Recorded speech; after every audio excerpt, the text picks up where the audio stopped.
Right, good morning, welcome back. Now, question for you. How do you test ride and shake down a motorcycle that has been fully stripped and fully restored, nut and bolt from the frame up, when it doesn't have an MOT and it isn't yet road legal? Right, just to clarify for those watching from outside the UK, here in Britain we have to have an annual safety inspection on a modern motorcycle. It has to be checked by a relevant garage, approved by the government, and that testing station, as they're called, issues you with an MOT certificate. That lasts for 12 months, and then it expires, and you have to get it done again if you want the bike to stay on the road. But this bike was stripped down and rebuilt from the frame up over 2 years. So its MOT certificate has long since run out, and it is now technically no longer road legal until I can get it to an MOT station and get it tested again. So here's the dilemma. The bike doesn't have a valid MOT, so it's not in that way road legal, but I need to give it a test ride, a shakedown run, to make sure that everything I've done over that 2-year project is safe and acceptable and presentable for inspection. But how do I give it that shakedown ride to check that when I can't legally ride it on the road? Well, there is a concession, and that is you can ride the bike from your house to the inspection, as long as it's pre-booked with your number plate logged in their diary and a time. You need to be on the way to the inspection. That's fine. Now you can pick an MOT testing station that's 10 miles away. That 10 miles could be your shakedown run. Fine, but it doesn't really give you the time or the distance needed to do a good, proper, safe shakedown run and deal with any little issues before you take it for inspection. So what can you do about it? The simple answer is you can't.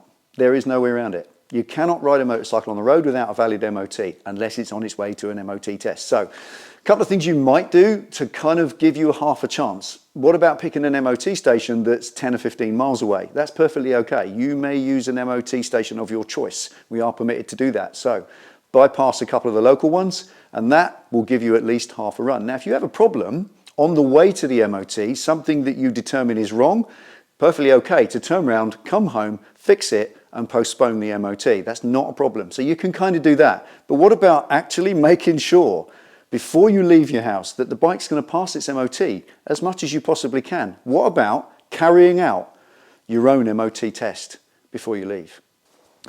Right, a fantastic place to start your inspection is on the critical fasteners. Harley Davidson make big measure of this in their servicing schedule. If you look to your service schedule on your Harley Davidson, you'll see 10,000 miles. Every 10,000 mile service, you should check the critical fasteners with a torque wrench. And it even gives you a list of those critical fasteners to check and what torque settings to put them to. So what a great way to start. If you've got yourself a manual, not just for a Harley, but for any bike, there will be critical fasteners. Things like the wheel axle nuts, things like the brake caliper bolts, the suspension securing bolts, all of the big things that if they come loose, you're going to have a bad day. Even things like the levers, the controls on the handlebars and the handlebars themselves, because that's all about control of the motorcycle. So what a great place to start. First of all, critical fasteners check. See how they are.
Right, there we are. Critical fasteners check, all done. Now, it is a Harley thing, to be honest, critical fasteners, but on any motorcycle, a fastener that if it comes loose, it's going to cause you to lose control, that's critical. So things like your wheel axle nuts and your caliper bolts and the controls on the bars, all of that's critical, so why not do it anyway? As you saw, a few of them had a little bit of a turn before they clicked, so that's great peace of mind. Anyway, what I do now is turn attention to the bearings. You see the MOT testers checking the bearings, the wheel bearings, headstock bearings, swing arm bearings, and if you've got a monoshock rear suspension, that's the short link bearings as well. And the easiest way to check them is jack it up and give them a wiggle.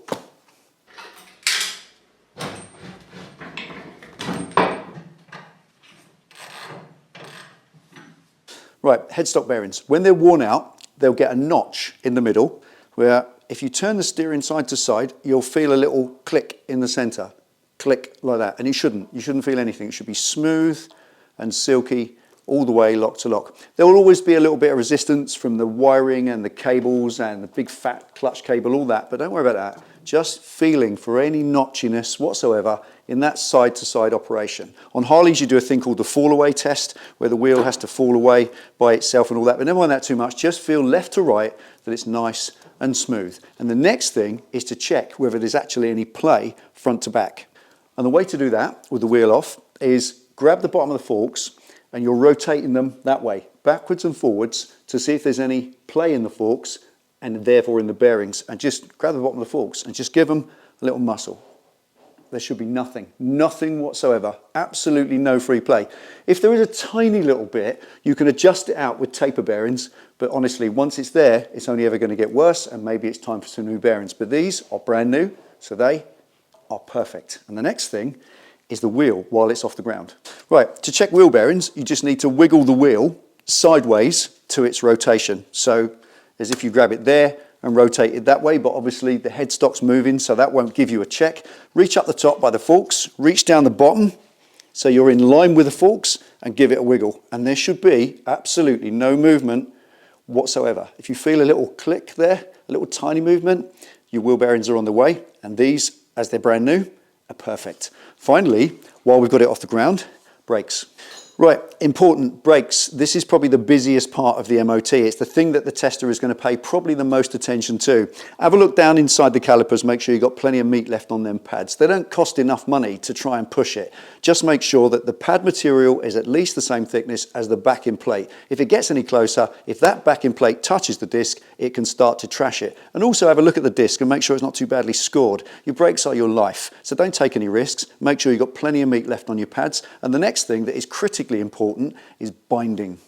And that's basically rubbing. It's like the front brake is slightly on, and that is something that you can fail your MOT. They'll put it in the rollers, they'll run the little roller machine, and they'll measure it on a dial, and a certain amount is permitted. And if you can flick it with your fingers and get about 3/4 of a turn in the wheel, that's absolutely fine, and that's safe. But any less than that, and it's starting to bind a little bit, often caused by dirt in the caliper, just give them a wash out, clean them so they can retract properly, and free the wheel off. Not only is it an MOT fail, but it's blooming dangerous as well. Think about going around a wet corner with your front brake slightly on. Don't bear thinking about, does it? Anyway, there's one more thing with the forks that's important to check, and that's the fork seals. Now, if you've got a little ring of oil that appears round there after you've plunged them in and out a few times, then you've got a fork seal weeping. Doesn't mean it's all bad. You can actually rake out the dirt that sometimes collects in the dust seal, and you can clear it, and it starts to seal again. But sometimes they just won't, and you've got a leaking fork seal. If you have, there's a couple of reasons why that's quite dangerous. One is obviously the oil can leak down the fork onto the brakes.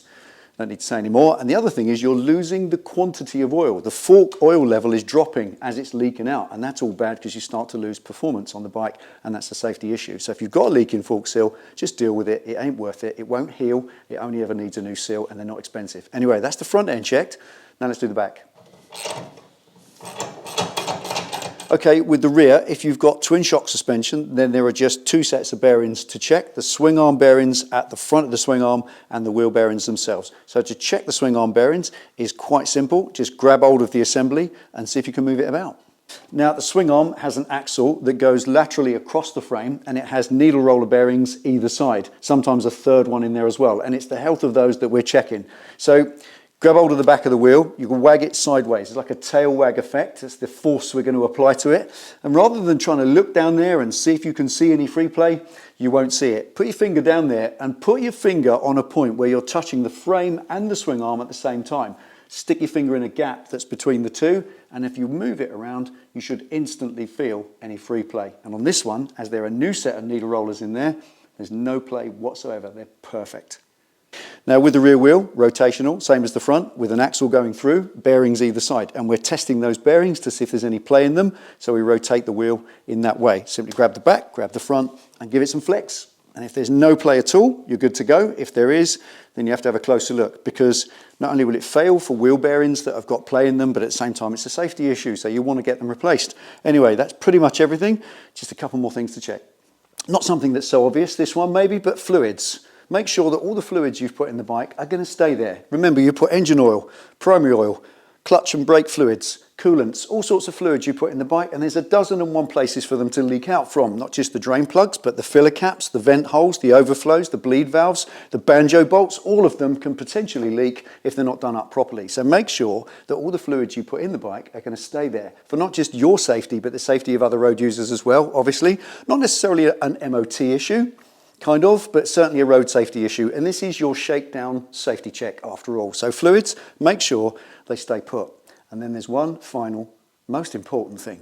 Now this one, never mind pre-MOT checks and shakedown runs, you should be doing this before you ride your bike every day anyway.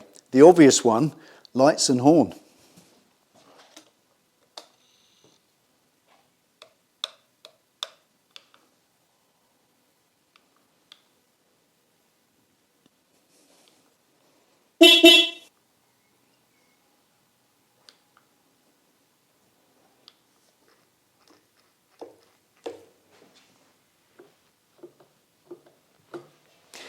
So there we are. Now, this isn't necessarily about getting your bike through an MOT. There are plenty of videos for that. This is more focused on those who've had a full long-term restoration build where your MOT certificate has expired and you're not legal to ride it on the road for those essential shakedown runs, which are very important. Now, if you've got a mate with a van, he might be able to take you for MOT in the van, bring you home again, then you can go and do all your shakedowns. Good for you. But if you don't have that, something else that's a greatly neglected piece of equipment is a half decent breakdown card. I have lost count of the amount of friends who phone me up in the middle of nowhere. I'm stuck. Can you come out and help me? Well, have you not got a breakdown cover? Oh no, I didn't think about it. It's available with your insurance and it's not even expensive. So get some breakdown cover, talk to the MOT station, tell them that you're on your maiden voyage. This bike's been in a million bits, you've put it all together, you've treble checked everything and you're on your way for your MOT. And they'll understand. And when you get there, they might even be able to give you some advice and guidance on things you need to do. Because remember, MOT testers are highly experienced and highly skilled technicians. They have to be to qualify as a tester. So trust in what they say, they know their stuff. Anyway, there we are. I hope that helps you in some way. Thank you for watching. Take it easy, ride safe, and good luck with your MOT.